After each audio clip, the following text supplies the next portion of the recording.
আসসালামু আলাইকুম। ১৪টি জঘন্য পাপের পরিচয় আজকে তুলে ধরব ইনশাআল্লাহ, যেগুলোর শাস্তি পরকালের জন্য নির্ধারিত তো রয়েছেই এবং দুনিয়াতেও পেতে হবে। নাম্বার ১, মা বাবার অবাধ্যতা। সন্তানের জন্য দুনিয়াতে জান্নাত এবং জাহান্নাম হচ্ছেন মা বাবা। মা বাবা অমুসলিম হলেও সন্তানের উপর তাদের সঙ্গে সদাচরণ করার নির্দেশ রয়েছে। আল্লাহর অবাধ্যতার বিষয় না থাকলে তাদের নির্দেশ মান্য করা অপরিহার্য। মা বাবা অসন্তুষ্ট হলে মহান আল্লাহও অসন্তুষ্ট হয়ে যান। রাসূল সাল্লাল্লাহু আলাইহি ওয়াসাল্লাম ইরশাদ করেছেন, মা বাবার সন্তুষ্টির মধ্যে আল্লাহর সন্তুষ্টি, আর মা বাবার অসন্তুষ্টির মধ্যে আল্লাহর অসন্তুষ্টি। অবাধ্য সন্তানকে মা বাবা বদদোয়া বা অভিশাপ দিলে তা প্রতিফলিত হবেই। আনাস রাদিয়াল্লাহু তাআলা আনহু হতে বর্ণিত হাদিসে রাসূল সাল্লাল্লাহু আলাইহি ওয়াসাল্লাম ইরশাদ করেছেন, ৩টি দোয়া কখনো নামঞ্জুর হয় না। ১, মাতা পিতার দোয়া তার সন্তানের জন্য, রোজাদারের দোয়া এবং মুসাফিরের দোয়া। আবু হুরায়রা রাদিয়াল্লাহু তাআলা আনহু থেকে বর্ণিত রাসূল সাল্লাল্লাহু আলাইহি ওয়াসাল্লাম ইরশাদ করেছেন, ওই ব্যক্তি ধ্বংস হোক, ওই ব্যক্তি ধ্বংস হোক, ওই ব্যক্তি ধ্বংস হোক। জিজ্ঞাসা করা হলো, কোন ব্যক্তি ইয়া রাসূলুল্লাহ?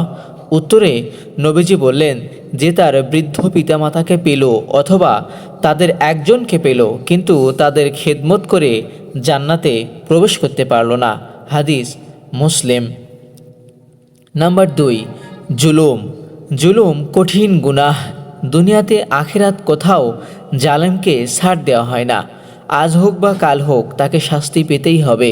আল্লাহ পাক বলেন, আমি তাদেরকে অবকাশ দিয়ে রাখি, আমার কৌশল অতি শক্তিশালী। সূরা নূন ৪৫ নম্বর আয়াত। আল্লাহ পাক আরও বলেন, জালেমরা যা করছে সেই সম্পর্কে তোমরা আল্লাহকে উদাসীন ভেবো না, তিনি তাদের ছাড় দিয়ে যাচ্ছেন ওই দিন পর্যন্ত যেদিন চোখগুলো সব আতঙ্কে বড় বড় হয়ে যাবে। সূরা ইব্রাহিম ৪৩ নম্বর আয়াত। অন্য আয়াতে তিনি স্মরণ করিয়ে দিচ্ছেন, এমনই ছিল তোমার রবের ধরপাকড় যখন তিনি ধরেছিলেন ওই জালেম বসতিগুলোকে, নিশ্চয়ই তার ধরা অনেক কঠিন যন্ত্রণাময়। সূরা হুদ ১০২ নম্বর আয়াত। রাসূল সাল্লাল্লাহু আলাইহি ওয়াসাল্লাম বলেছেন, দুটি পাপের শাস্তি আল্লাহ তাআলা আখিরাতের পাশাপাশি দুনিয়ায়ও দিয়ে থাকেন, তা হলো জুলুম ও আত্মীয়তার সম্পর্ক ছিন্ন করার শাস্তি। হাদিস তিরমিজি ২৫১১। নাম্বার ৩, কোনো মুসলমানের ইজ্জত নষ্ট করা। মানুষের সম্মান রক্ষা করা ইসলামে অনেক গুরুত্বপূর্ণ বিষয় এবং এর ফজিলত অসীম। জাহান্নামের আগুন থেকে রক্ষা পাওয়ার বড় উপায়। আবু দারদা রাদিয়াল্লাহু তাআলা আনহু থেকে বর্ণিত, নবী করিম সাল্লাল্লাহু আলাইহি ওয়াসাল্লাম বলেন, যে তার ভাইয়ের সম্মান তার অনুপস্থিতিতে রক্ষা করে, আল্লাহ কিয়ামতের দিন তার মুখমণ্ডল আগুন থেকে রক্ষা করবেন। সুনানে তিরমিজি ১৯৭১ নম্বর হাদিস। অন্যদিকে মানুষের সম্মানহানি করলে এর শাস্তি শুধু আখিরাতে নয়, দুনিয়াতেও পেতে হয়। আব্দুল্লাহ ইবনে ওমর রাদিয়াল্লাহু তাআলা আনহু বলেন, রাসূল সাল্লাল্লাহু আলাইহি ওয়াসাল্লাম মিম্বারে উঠে চিৎকার দিয়ে বললেন, হে লোকেরা, যারা মুখে ইসলাম গ্রহণ করেছে কিন্তু অন্তরে এখনও ঈমান দৃঢ় হয়নি, তোমরা মুসলমানদের কষ্ট দেবে না, তাদের লজ্জা দেবে না এবং তাদের গোপন দোষ অনুসন্ধানে প্রবৃত্ত হবে না। কেননা যে ব্যক্তি তার মুসলিম ভাইয়ের গোপন দোষ অনুসন্ধানে লিপ্ত হয়, আল্লাহ তার গোপন দোষ প্রকাশ করে দেবেন, আর যে ব্যক্তির দোষ আল্লাহ প্রকাশ করে দেবেন তাকে অপমান করে ছাড়বেন, সে তার উটের হাউদার ভেতরে অবস্থান করে থাকলেও। সুনানে তিরমিজি ২০৩২ নম্বর হাদিস। নাম্বার ৪, আত্মীয়তার সম্পর্ক ছিন্ন করা। ইসলামী শরীয়তে সাধ্য অনুযায়ী আত্মীয়তার সম্পর্ক রক্ষা করা ওয়াজিব। রাসূল সাল্লাল্লাহু আলাইহি ওয়াসাল্লাম বলেছেন, যে ব্যক্তি আল্লাহ ও পরকালকে বিশ্বাস রাখে সে যেন তার রক্তের সম্পর্ক বজায় রাখে। হাদিস সহিহ বুখারী ৬১৩৮ নম্বর হাদিস। রাসূল সাল্লাল্লাহু আলাইহি ওয়াসাল্লাম বলেছেন, দুটি পাপের শাস্তি আল্লাহ তাআলা আখিরাতের পাশাপাশি দুনিয়াও দিয়ে থাকেন, তা হলো জুলুম এবং আত্মীয়তার সম্পর্ক ছিন্ন করার শাস্তি। নাম্বার ৫, লোক দেখানো আমল। রিয়া বা লোক দেখানো আমলকে বলা হয় ছোট শিরক। রাসূল সাল্লাল্লাহু আলাইহি ওয়াসাল্লাম বলেছেন, আমি যে বিষয়টি তোমাদের ব্যাপারে সবচেয়ে বেশি ভয় পাই তা হলো শিরকে আসগর বা ছোট শিরক। সাহাবীরা প্রশ্ন করলেন, হে আল্লাহর রাসূল সাল্লাল্লাহু আলাইহি ওয়াসাল্লাম, শিরকে আসগর আবার কি? তিনি বলেন, রিয়া বা লোক দেখানো আমল। কিয়ামতের দিন যখন মানুষকে তাদের কর্মের প্রতিফল দেয়া হবে, তখন মহান আল্লাহ তাদেরকে বলবেন, তোমরা যাদের দেখাতে তাদের কাছে যাও, দেখো তাদের কাছে তোমাদের পুরস্কার পাও কিনা। নাম্বার 6, আল্লাহর নিয়ামতকে অস্বীকারী। আল্লাহর নিয়ামতকে অস্বীকার করলে বা আল্লাহর নিয়ামতের না শুকরি করলে আল্লাহ তাআলা নগদে শাস্তি দেন। সূরা নাহালে ইরশাদ হয়েছে, আর আল্লাহ উপমা পেশ করেছেন একটি জনপদ যা ছিল নিরাপদ এবং শান্ত, সব দিক থেকে তার রিজিক তাতে বিপুলভাবে আসত। অতঃপর সে আল্লাহর নিয়ামত অস্বীকার করল।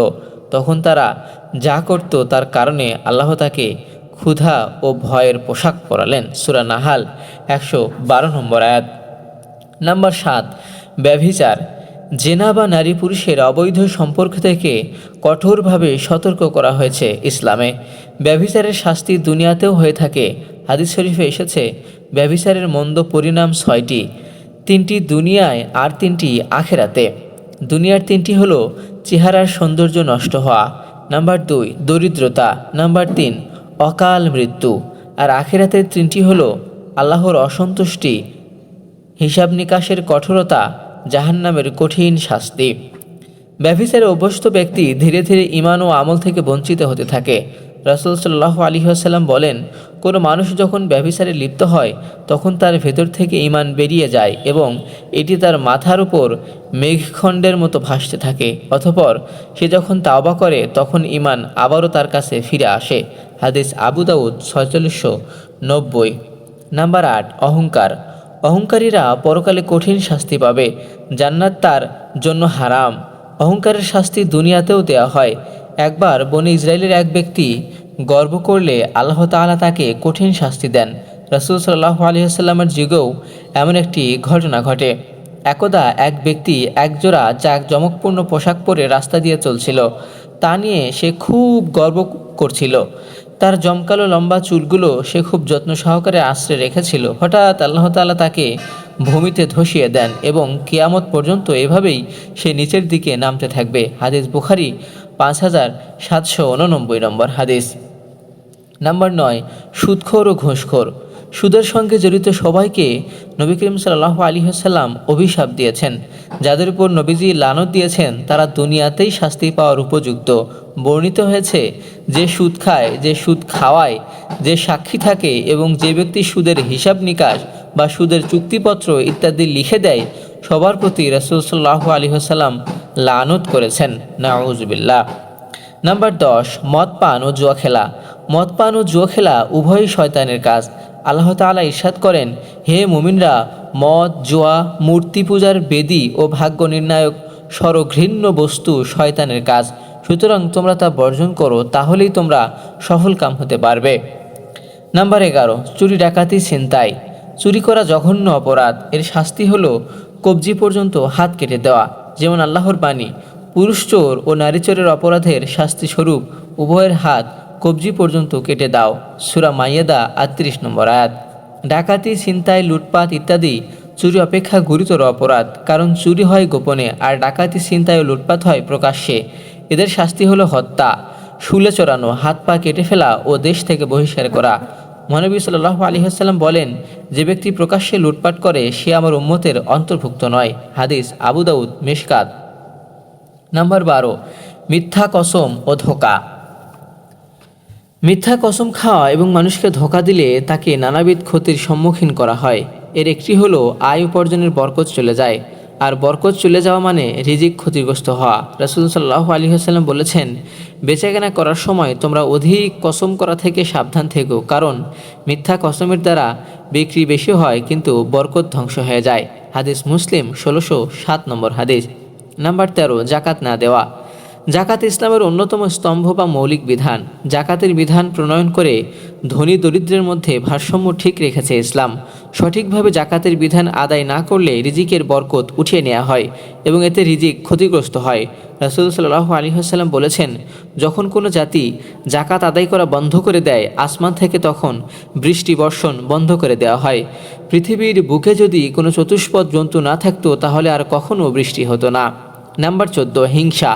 হিংসা এমন এক ব্যাধি যা শুধু মনের নয় দেহেরও ব্যাপক ক্ষতি সাধন করে। বলা হয়ে থাকে যে হিংসুক মানুষের কোনো বিশ্রাম বা ঘুম নেই, সে বন্ধুর লেবাসে একজন শত্রু। হিংসা হিংসুককেই প্রথমে হত্যা করে। আল্লাহ তাআলা তাকে তিলে তিলে কষ্ট দিয়ে থাকেন।